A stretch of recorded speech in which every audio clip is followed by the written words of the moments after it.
I am not sorry for something I didn't do, and I am not sorry for the things I did do. Mr. Oneal, All right. listen, stop, stop, All right. listen to me. I'm not You're not gonna raise your voice again. I'm You're not going to gonna raise my your voice again. I'm not. I will have you removed from this courtroom. I can sentence you without you being present. Yes, ma'am. You don't conduct I yourself. understand, Your Honor. Thank you.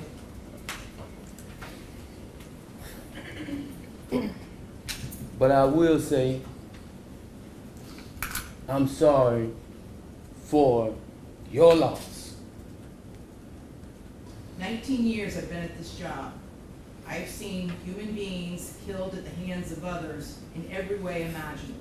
You name it, I've seen it. Shootings, stabbings, drownings, suffocatings, blown apart by cars, some DUI manslaughter cases, horrible things. This is the worst case I have ever seen as far as the facts go.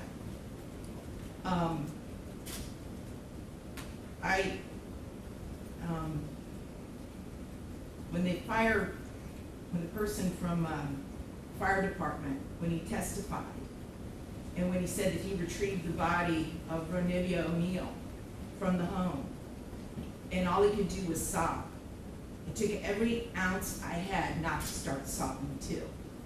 Because there is no way any person with any feeling could have witnessed or seen the photos of what occurred that night and not be haunted for the rest of your life.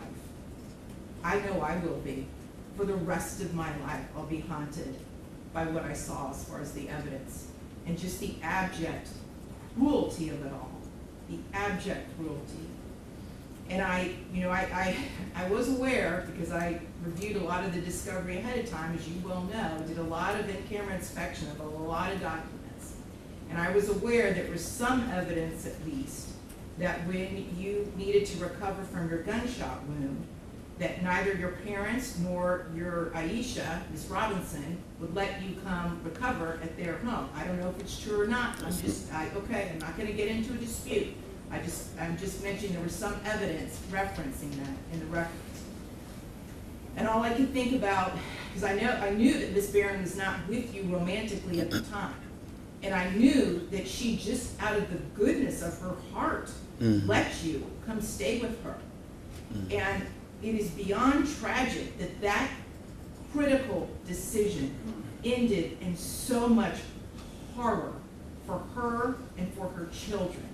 It is unspeakably cruel what happened as a result of that one decision.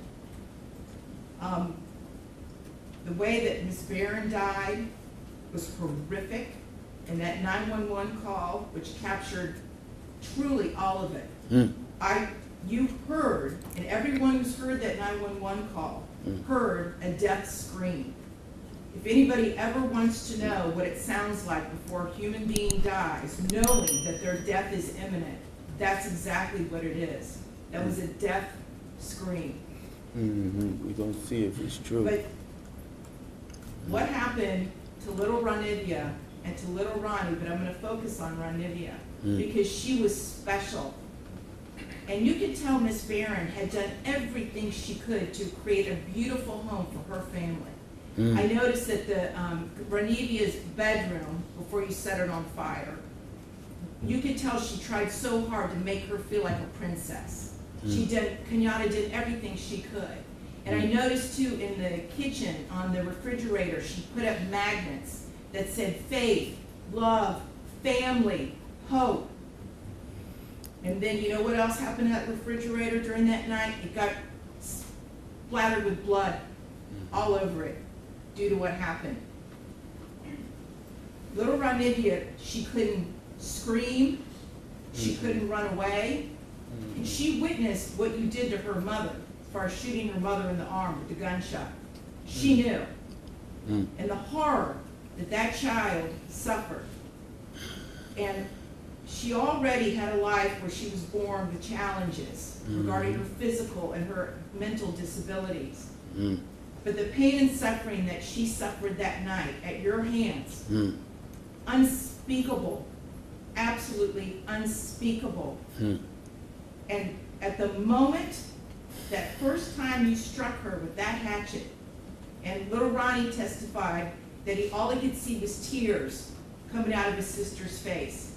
At that moment, that child knew, she knew she was being betrayed in the cruelest, most tragic and sorrowful way that a child could ever be betrayed. She was being betrayed by her parent, the one person that should be there to protect their children and love them and keep them from harm. And that was the last thing that child felt before she passed on from this earth, was your utter, cruel betrayal to her.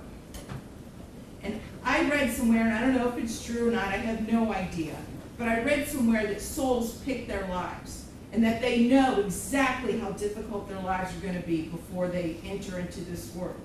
And I don't know if that's true or not, but if it is, Ronnie Oneal is one of the bravest souls I have ever come across in my 54 years on this planet. One of the bravest ever, ever. Because she suffered so traumatically